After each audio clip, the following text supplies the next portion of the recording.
Hi, I'm Sharon. Thanks for watching this and listening. If you're noticing, I am filming this video in my car.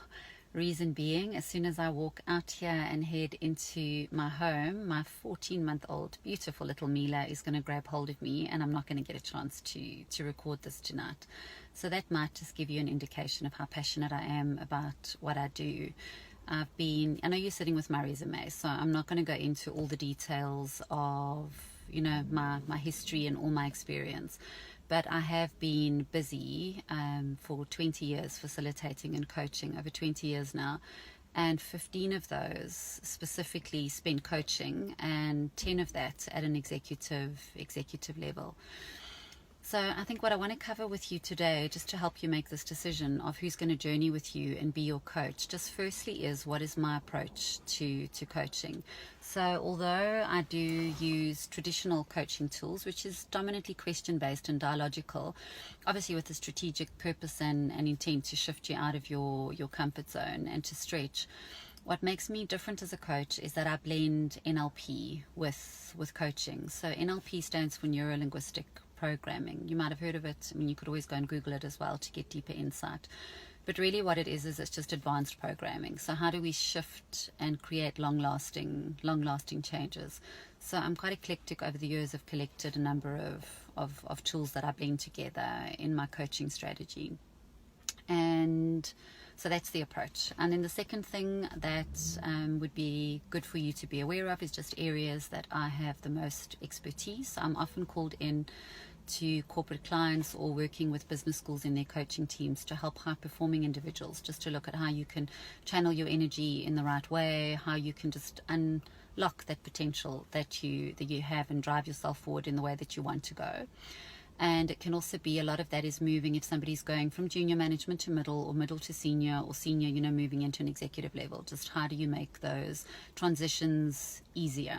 I've actually got a lot of clients that I've helped move through all of those various phases, and then over the years they'll come back to me at particular times in their lives where there's just things that they feel they really need to shift past, whether it's blocks or whether it's steps they want to take, and they just need that support just to move through that.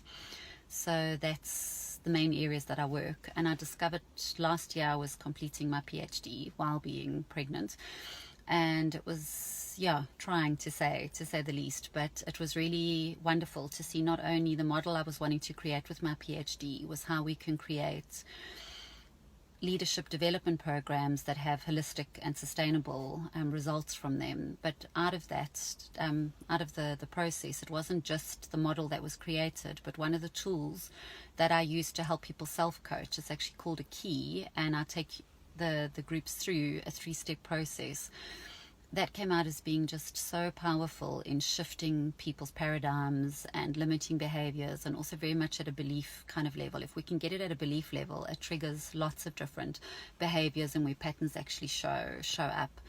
So that came out strongly as being really important, and is actually a tool that's hopefully going to be published soon for transformation.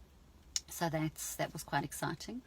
So I'm just checking here on my little notes of all the things I wanted to tell you. So my approach is done, what areas I have expertise, other skills that I bring in. I have been in leadership development, as you'll see there, for many years.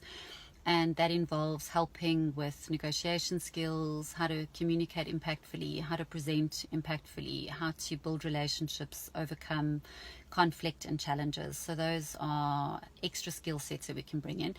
Usually coaching is not about teaching skills in that way, but I have got a coaching client at the moment. He's at a very senior level and just feels that his presentation skills, he's just not quite as powerful as he'd like to be. So we've spent the past 2 coaching sessions specifically working at honing that particular skill. So that's something that is a possibility as well. And then I think lastly for me, I work with a coach and obviously do regular supervision, being in the field that I'm in. And if I was choosing a coach, I would think of 3 main things that I would want to look for. So one would be, can I really, really trust that person? Do I think that they've got the skills and expertise needed to kind of stretch me out of my comfort zone? And that would be the second thing, is then I would want them to be honest and to hold up that mirror and really to push. And also obviously with honoring, sometimes we do hit a bit of resistance, and there can be wisdom in that as well, but just somebody who can stretch me. And then the third thing I think that's important is that there's just a sense of resonance and connection. So if you're watching this video and you think, you know, I can work with Sharon, then there is that resonance or connection that's come through. So that's important as well. You want to feel that. So I think for me, you've very much got to have a safe space where you're able to journey and explore things. So I would want to partner with you to go on that journey. And yeah, I wish you all the best in choosing your coach. And if I get to work with you, I'll be really excited and look forward to that. And in the meantime, if you've got any questions that you want to ask, you're welcome to send me a message on 082 330 1558.